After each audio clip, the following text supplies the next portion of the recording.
My name is Shakara. My name is Dante Jones. Tony Fan Jr. My name's Chino. My name is Savon. My name is LaQuandra Watson. My name is Lamont J. Twigs. My name is Jana Clark Twigs. Hello, my name is Andrea. And I'm Elisha Hill. Roman Knight. Maisha Smiley Dash Knight.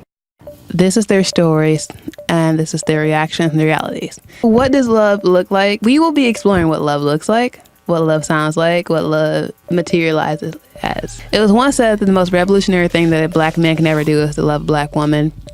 This is us examining what that looks like. It is our hope that throughout this documentary you will have seen the various examples of love that shine throughout. It is our hope that you will think twice as you begin your relationship of loving yourself and others. It's complicated because we're kind of in a relationship, but it's not official, I guess. How is it being single?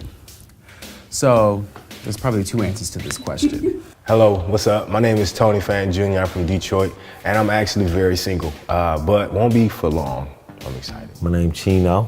My relationship status is single. My name is Savon, and my relationship status is single. I feel like talking is a term that this generation came up with, but it basically is dating. I remember being younger and the idea of having a boyfriend didn't seem like such a seems like there's longevity in it now. Do you know what I mean? Like there's more time that goes into how much energy, how much, you're gonna exert being with the person at this age, now that I've been through it, a little bit. When I was younger, it was just like, well, I want a boyfriend, you know what I mean? Like, and we just gonna be together and but now you factor it, right? You're just like, we're gonna have food over here, we're gonna go here, go to the club, bye. But now there's like, where does he work? What does he do for a living? What are his vices? What are his hobbies? Where is, you know what I mean? Where is he building? Will I be lifting him up? Will he be lifting me? You know what I mean? All of these, like I said, practical preconceived notions and so and ideas and questions. It's more. It's kind of frowned upon to be in a relationship, kind of, sort of, because it's like you don't really see too many good things on it. And if it is, it comes with like social media posts. You got this to do that, but y'all really not married. It's like that gray area, because nobody really knows what's the difference between like marriage and just regular dating. And then when it comes to hookup, we love our sexual activity, so people do that all the time because it's just deemed what's cool. So it's unfortunate because you would think that people will have a high self-esteem and self-worth not to just give that up so easily. But until they learn that self-worth, you can't really do nothing for them. You could just give them the knowledge and hopefully they take it. But right now, I feel like the hookup culture is very, very real. It takes two to make a relationship, but it seemed like I was the only one that was trying. So I'm like, I gave up on it, like I can't do it. If I would do this, I might as well be single and do what I want. But, I mean, I'm looking though, I ain't done, like, trying to find that right one though. To be in love, to be black and in love. Marriage is good. Marriage is great. I can't complain because I married somebody that I actually liked and I wanted to reproduce with, and he makes me laugh. And we met out in Southfield at Fridays, and marriage is good. I can't complain. I would do it over again if I could. I would love to get married again to the same person. That's it. Well, essentially, a success story. Yeah. Ultimate friend zone story. Yeah, essentially. It was just kind of like, I was like talking to other guys and it was just like, how you play that whole game of like, okay, are we gonna be serious? Like when you're talking, are we gonna be serious or are we just, like gonna just be kicking it, going on dates and stuff? And it's just like, all right, I'm going out with these guys, whatever. He actually took me out when I had a boyfriend. Like he would be like, hey, what you doing? Let's go to movies, let's go out to eat. And he would pay for everything. And he ain't had to, cause I'm like, I clearly have a boyfriend. And it was legit nothing going on between us, like legit. Cause we didn't get together till like a year almost more than a year after I had broken up with my ex-boyfriend or whatever. But like, he was just like legit, genuine. I'm like, I'm up here trying to figure out which one of these dudes like really like me, really care for me and stuff, when this one sitting here right in front of my face that's like doing the most for me and ain't even getting, like, he's not really getting nothing out of it but friendship. And I was just like, let me stop playing around before somebody else snatch him up, and then I'm gonna be all butthurt like, oh, I miss my best friend. And so I just married my best friend. I started going to my friend's church. A friend I kind of grew up with became a pastor, and I went, just you know, he had his little opening thing going on, and I went to support and help him with the sound and this, that, and other. And you know, she's in ministry, and she met him and came to the event, and we kind of met. Well, I kind of met her eyes. She didn't meet my eyes yet. So I was taking pictures and helping them support the media in the event, taking pictures for the first day and this, that, and the other. And she came and she gave some expressions, and let's just say I took some extra pictures. Oh, wow, she's nice. Click, zoom, click.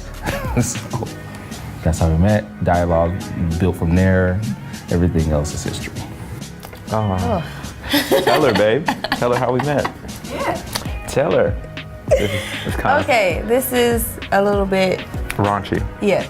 Okay, actually I met him at his sister's house. Mm-hmm. But I had known him. Seen. And it was a situation. I had been drinking a lot. And I kind of did some inappropriate grabbing. She came in the kitchen and fondled me several times. She walked up and came back and fondled again. And I asked her, "Are you okay?" Like, I don't know, I just wondered, was she all right? No, I wasn't okay. Yeah. I was very, very intoxicated. But he was really sweet, because that night he just sat there and just fed me water and rubbed my back and my ear and stuff. Yeah, to make me feel better. she had got really drunk. Yeah. And threw up everywhere, and you know, couldn't walk and couldn't make it up the stairs. Yeah. So I carried her up the stairs and I cleaned her up, and she just laid on my lap and went to sleep. I had none. Simply because he was not my type. No. You know, sometimes we have problems because we don't pay attention to them unless they are our type. And I was there to do ministry with his cousin, so I really did not pay any attention to him. I was introduced to him as a cousin, and I shook his hand. I was very cordial, very nice. But other than that, I had no first impressions because I had no interest. I'm going to have to say this is a total spiritual connection. Yeah. Total spiritual connection, because as I just said a few minutes ago, he was not my type, so I never gave him any attention. I never looked that way. It just so happened, something happened one day. It's just out of the blue. We call it the bucket of love. We call it the bucket of love because I was standing in the middle of their sanctuary or their worship, and he can't tell you what I had on. It's like somebody poured something on me, and I literally just turned around and looked at him and took notice of him. It's like, wow, it's like someone took the scales off my eyes and poured something over me. And I immediately just walked over to him and says, "Brother Lamont, we in church. Can I have a hug?" Let me interrupt her.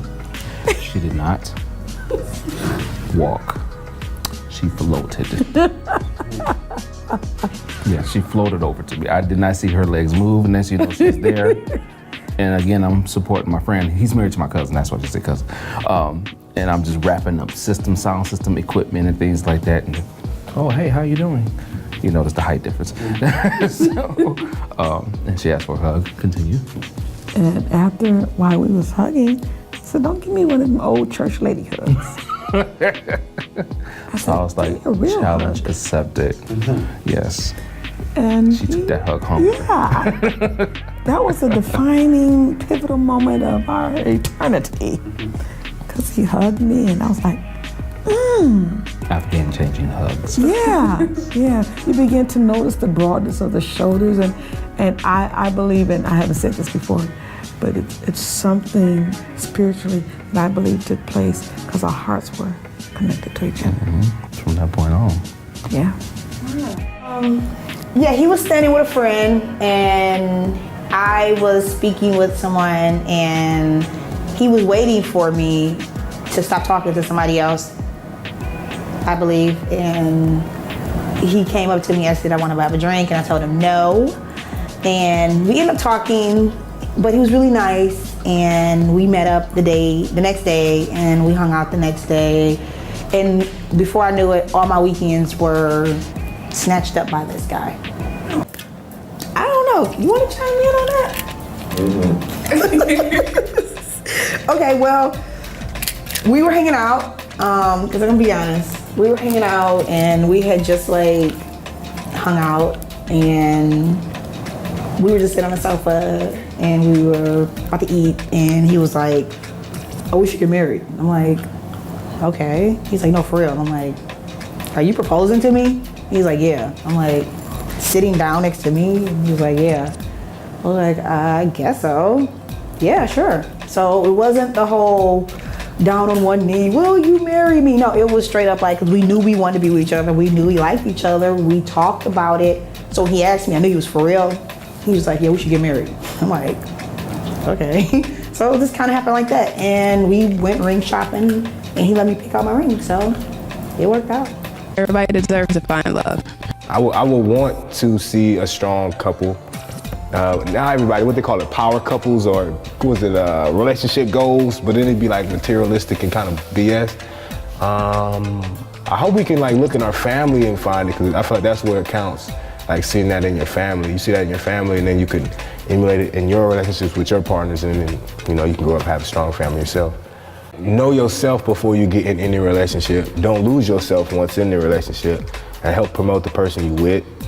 I'm trying to stay away from being materialistic, kind of, so to say, and keeping a tally mark. Like, well, I did that for you, you can do this for me. It comes with maturity though, because if you've never really been in a serious relationship, it's hard to really just jump ship into it if you're not really there. And doing the little small things that really mean a lot to people. Like, I think if you're a guy, you should help a girl with her hair. So when y'all break up, it mess with her. Lack of understanding what it means to be in a relationship, sacrifice, being unselfish. I think a lot of people are selfish in relationships. They tell you they love you.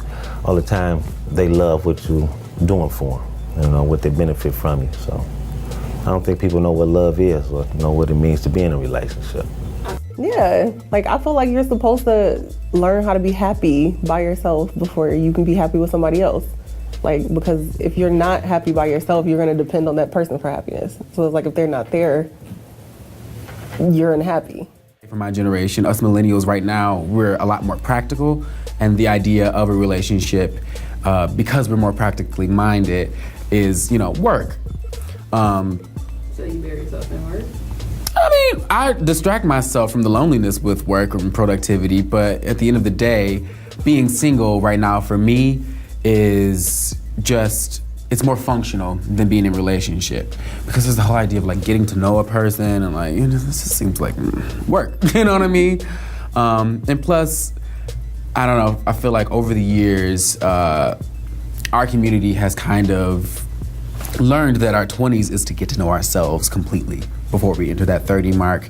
And because if you don't know yourself by then, it's gonna get messy, you know what I mean? So yeah, like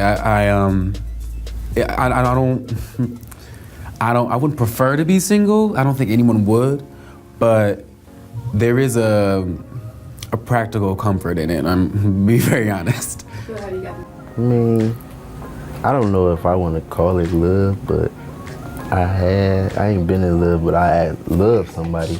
Like, I had love for them. But see,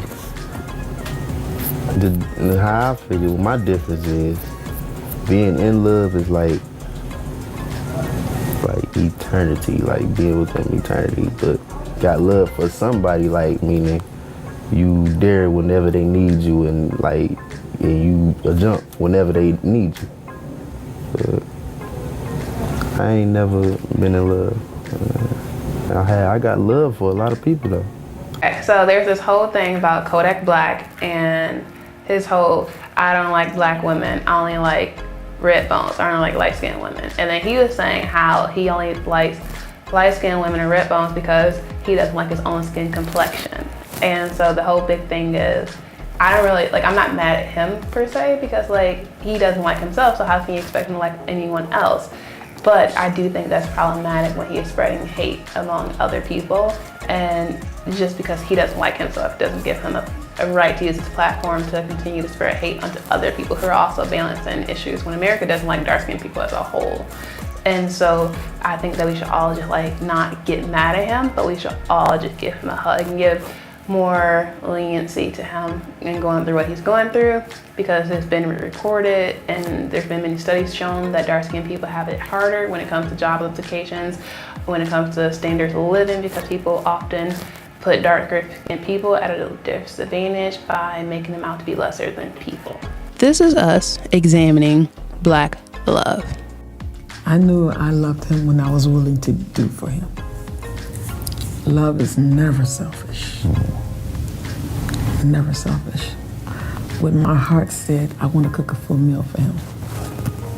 When my heart said, I want to take his shoes off and make sure, he's comfortable. When my heart says he's stressed out and I don't want you to be stressed out, so I'll do whatever I can to make you less stressful.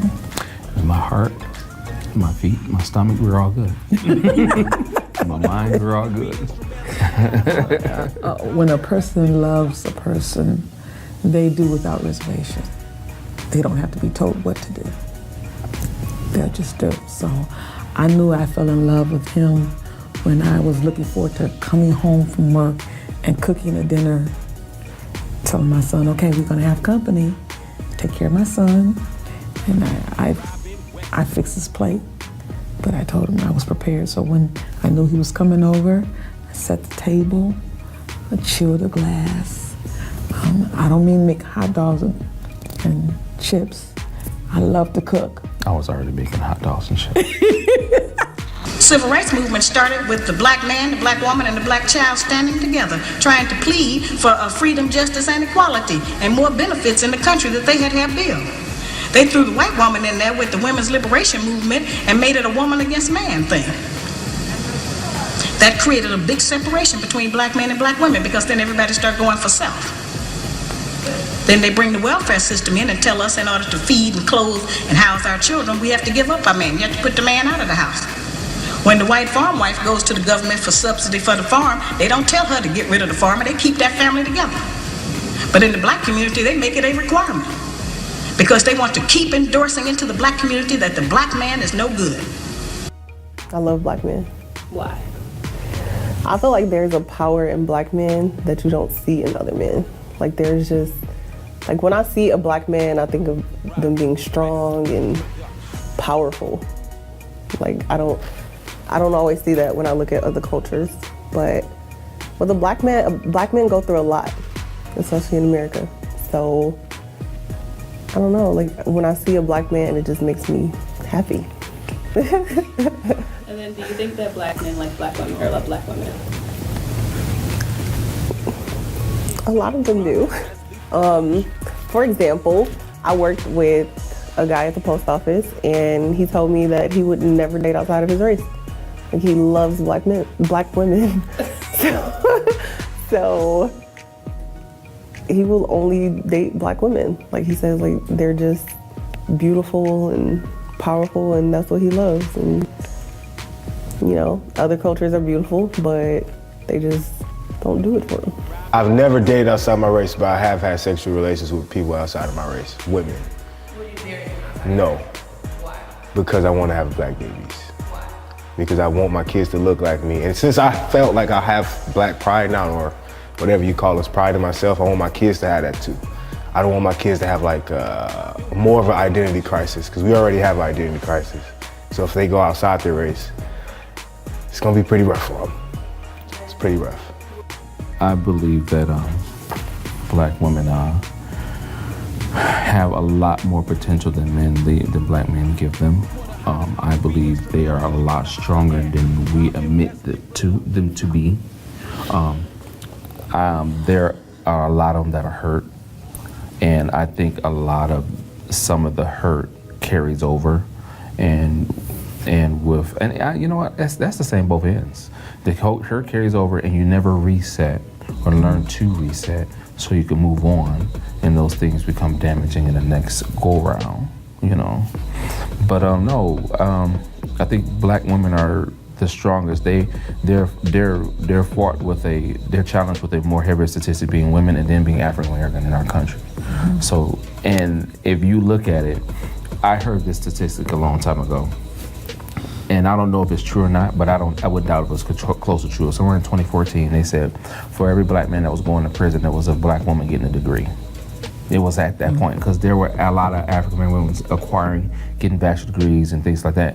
And not to say that African American men weren't getting degrees, but it's a lot of us going to prison, you know. And that was a statistic I heard then. I don't know if that's the same now. Now it's just a wild moment.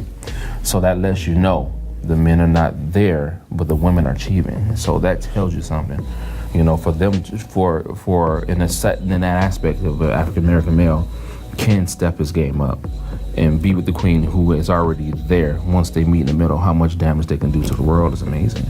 Lost. But that's everybody, you know, but lost, confused.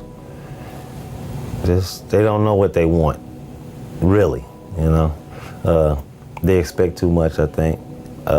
One thing I found out about women, they really expect you to be able to read their mind. They're emotional and they terrible with communication. Me and my kid's mother, you know, you can tell when something's wrong. I ask her what's wrong. Nothing. Every woman I've ever been with said that. Nothing. It's clearly something wrong.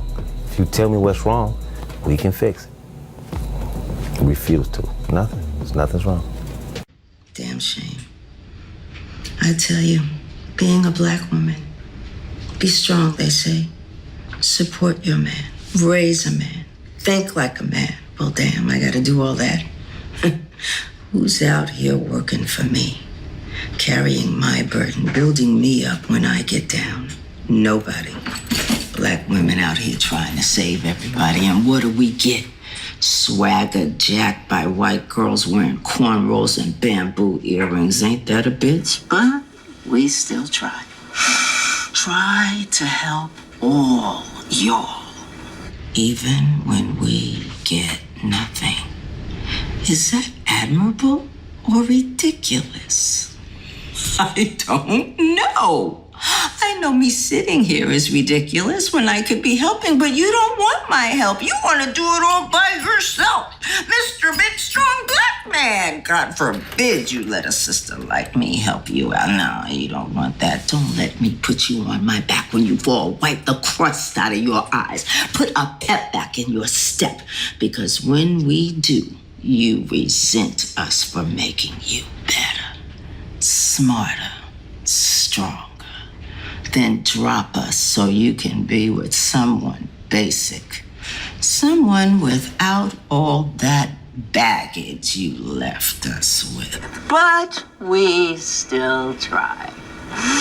That's why I'm here. Trying and saving and trying to save like we do. Here I am. Admirable or ridiculous? Baby, you tell me. What I think about black men, this may sound a little biased, but I'm coming from a ministerial perspective. I think black women don't know their worth, because if they did, they would not receive and settle just for anything, number one. And then I think because they don't know their worth, they don't know how to reset. I don't think they take their destiny seriously, because we can do better. Now, when it comes to the black men, I contribute to some of the weights and the tearing down that has been done to our black men. But I do fault some black women for the downfall of black men. And I can hear somebody saying, whoa, that's okay. Let me explain myself. In any situation, I don't care which way you see it, a black man, a black boy child is coming from a woman.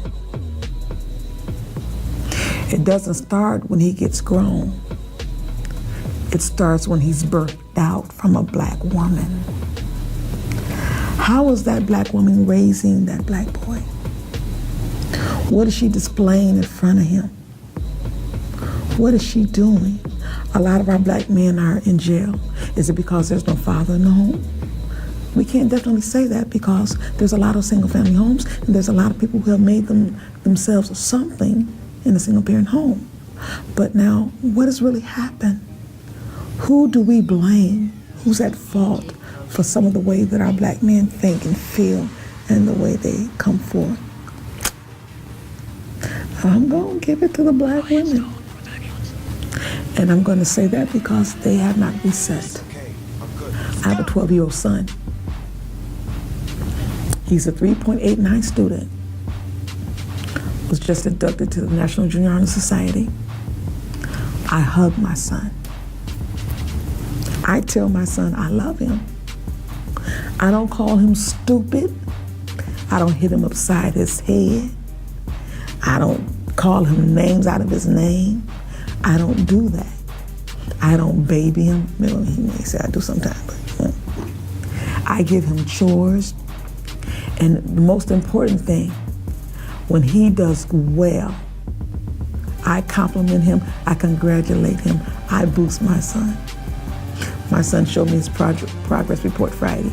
He had 3 A's and 3 B's. He texted to me, and while I was at work, and I responded, great, we'll talk. He says, Mom, what you think about my? I said, you did wonderful. Mind you what I said. You did wonderful, but I see you more of an all A's guy. He's like, yeah, Mom, I'm working on that.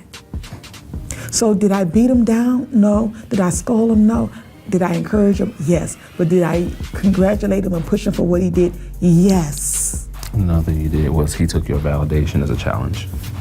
And that's a good thing, you know, because I think another thing is with single black women raising a man is that the age, because he's 12, somewhere between that age, and I can't speak for every statistic and every scenario, it may be case by case basis, but I think every man can attest to getting our validations from our mothers. Right.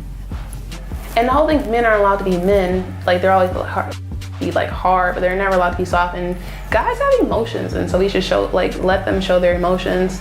And then maybe if they were able to cry or get a hug or say, hey, I'm feeling kind of depressed today, then maybe they wouldn't kill, because you never hear about women being mass murderers and terrorists and everything, because women are allowed to cry, and I feel like crying is good, and if men were crying, then they wouldn't be, I'm not saying they wouldn't be terrorists, because you can't, crying is going to deter terrorists, but it would definitely stop so much violence going on. This is us examining Black love.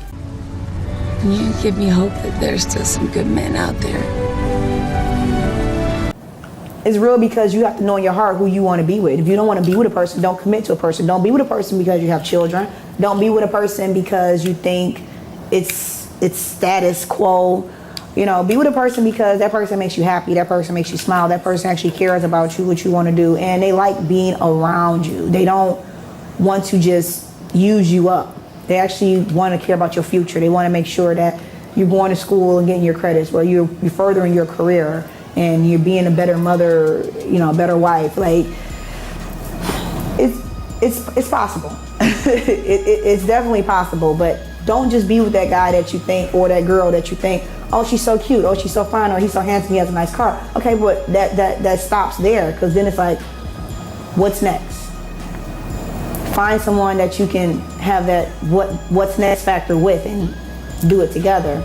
It's all about growth, If you don't see yourself growing with a person and changing with a person together, then no, you should not be married. If you want to be the same person and have the same type of ways and believe you can do what you want to do, how you want to do it, marriage is not for you. So maybe people have too much freedom in this society, in the world, when they feel like, okay, well, I can do what I want to do. I can talk to who I want to talk to. I got all these websites I can date on.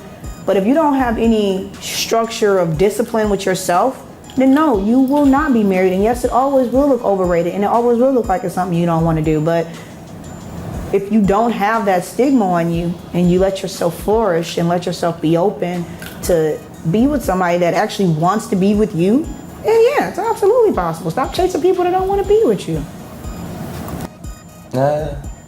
Don't be afraid of it. It's nothing to fear. You know, you hear all these stereotypical stuff in the world that, you know, live young, live single, you do go explore and stuff like that. I feel like that's cool and all if that's what you do and stuff like that, but don't be hiding or don't try to act because you see all your friends or something trying to act if they get out or something like that. If you want to be committed to somebody, don't let your friends stop you. I got all my cousins and friends, most of them are single and stuff, and I see them doing their thing. It just never seemed appealing to me. Like, I had my time when I was younger and stuff like that, and it just never really satisfied me more than when I was with just one person. So I would just say, don't be afraid to go look for that one person or be found by that one person if you're not looking. Just be open to people that you love, you know, be a loving person, love people. When you get it back, it's a beautiful thing.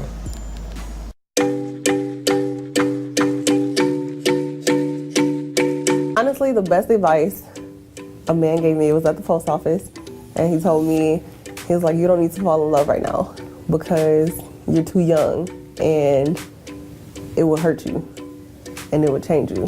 And that is literally the best advice. Like, I feel like that was some good fatherly advice because the guys in this generation just feel like, I don't know what you're doing, so I'm gonna hurt you before you hurt me. And I'm too crazy for that. I don't need to get cheated on. I'm a pretty happy person. I don't need to change because a fool didn't know how to act. Like, I enjoy people company, but if it gets to the point where I feel like you're interrupting my happiness, you gotta go. Millennials feel that way because we want to get to love. We all want to be millionaires by the time we're 25 so that we can have time to truly be in love. And like I don't want to, I have a terrible mouth. Do it correctly and do it wholeheartedly and not play with it. Because it's that important from our past generations. It's that important to us. Black love, that resilience, if you find it and you hold on to it, and it's real true love, and it's something that you know you can put up with and need, it's gotta be worth your time. And you gotta have the time. I believe there's a lot of challenges for African Americans for love. I think we have to go back and not take everything that our forefathers did or said, but some of it we need to.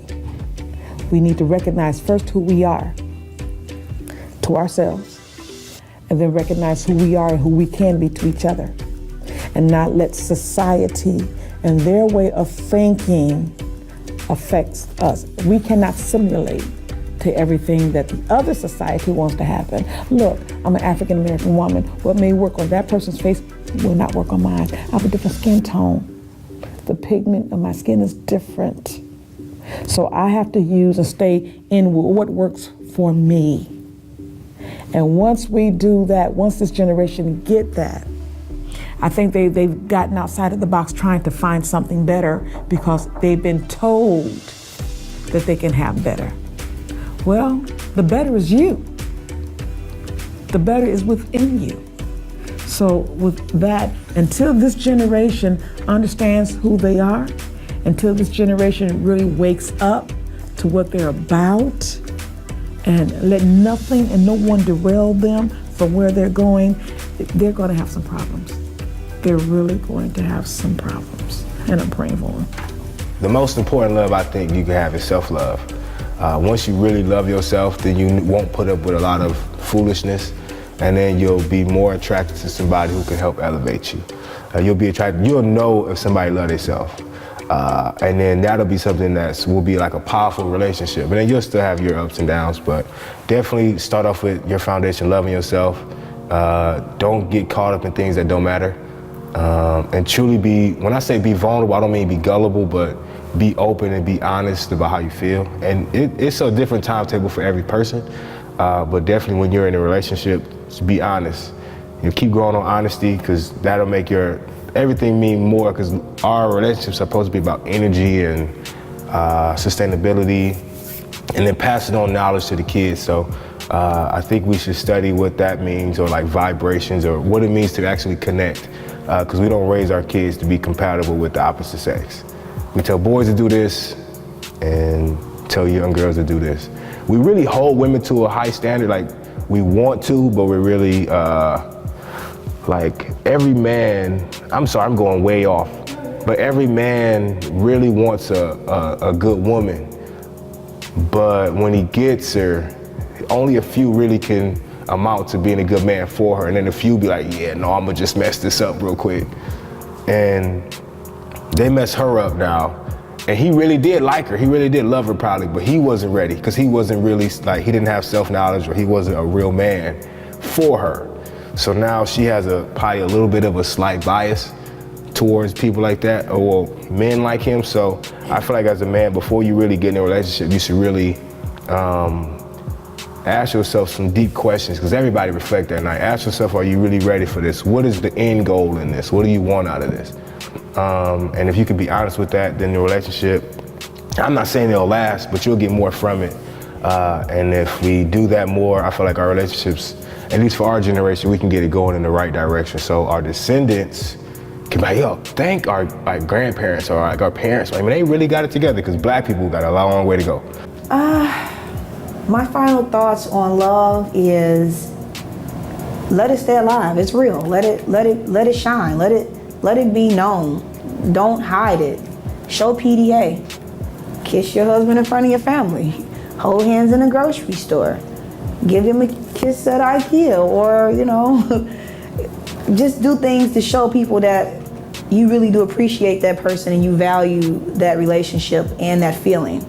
And show it to your children. Show your children what to expect from them.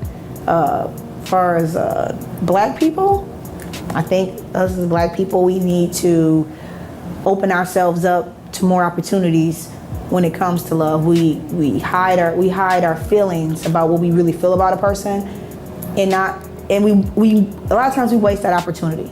You probably did find the right person, but we were so focused on society and what they think we should have, you probably passed up the right person. We need to stop doing that.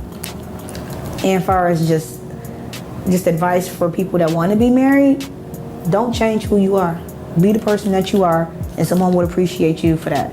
And if you feel like you need to change who you are, then you are not with the right person. I feel like it feels like growth for me. I say that, like, after premarital counseling, like, I heard everything they said, and I'm like, oh yeah. But you know, it makes you selfless. You know, I'm learning more, like, instead of focusing on like what I don't like, or like what I want him to do better or something like that, what am I doing that I can do better, that eventually just stir something up in him? Like, instead of going to your mate with your problem, you're supposed to go to God first, because it's a 3 unity type of thing or whatever. And so for me, it just feels like a lot of growth, because like now I'm doing a whole lot of things that if you would have asked me before we get married, I'd be like, I ain't doing that, you know, like, what the heck? So I just feel like, for me, love feels like growth with God and with me as a person. Like, I wouldn't have admitted it earlier, but I'm a pretty selfish and mean person. And so, like, I say he definitely makes me more aware of like where I am with God and where I want to go. But it also feels great. And sometimes it sucks, you know, but I mean, you know, it's a great roller coaster that isn't like, that doesn't have too many drops or I'm like hitting my head or anything. Well, for me, yeah, love it's humbling. It's real humbling, because like, you living single, you kind of put yourself above everything else, you know, take care of yourself. Nobody else gonna take care of you, you're gonna take care of yourself. And when you got somebody you love and who loves you back, you kind of get a relief, like, oh man, if I do start acting up, I got somebody that's gonna be right there to pick me up and get me back, so you know that you ain't gotta always rely on yourself. It's definitely a learning, you know, it's always an everyday learning thing. You think you know yourself, you love somebody, live with somebody else, you find out, like, whoa, I act like that for real? So you know, it's a beautiful thing to actually grow and learn and just grow wiser each day, and it's just beautiful. Always keep it open. You know, I done had bad experience, but I never let my bad experience, keep me from other opportunities. So I talk to them, see where it goes. If it ain't right, I walk away with no drama, keep it moving. I don't believe in looking for love and nothing like that. It comes to you. It started off, he was one of my friends. And it was like, oh, he's a good friend. And then it was, you're my best friend. I don't want to be on this planet without you. I don't want to do anything that you're not a part of. Look who I found. Hey, baby. You got some big old lips.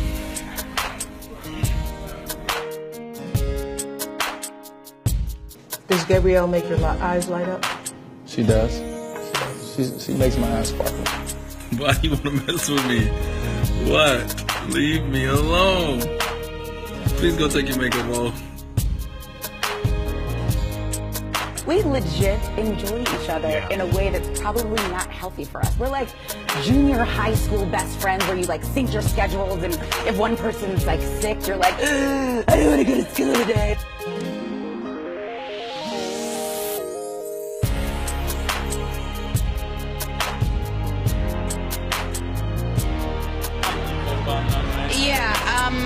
Wow, I mean, to come back with 27 points, we're going to talk about the free throws later. But I did good for an old geezer. It's nice, it's good. Dwayne is younger than you, right? Yes. How much younger? 9 years. 9 years. Every day he gets out of bed and I'm like, yes, thank you, Jesus. Looks just as good going as he does coming. It's a good time. That sounds so perverted.